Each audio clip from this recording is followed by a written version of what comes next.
Äkkhaigestumine võib tabada inimest igal pool, ka ühistranspordis.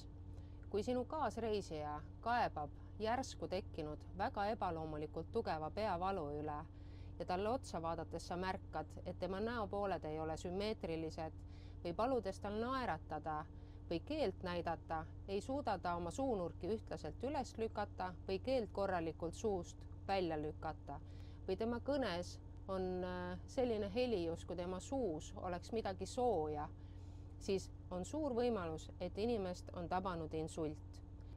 Insult on aju-vereringe tugev häire, mis tekib tavaliselt kas trombi tekkimise või mõne veresoone lõhkemise tõttu ajus.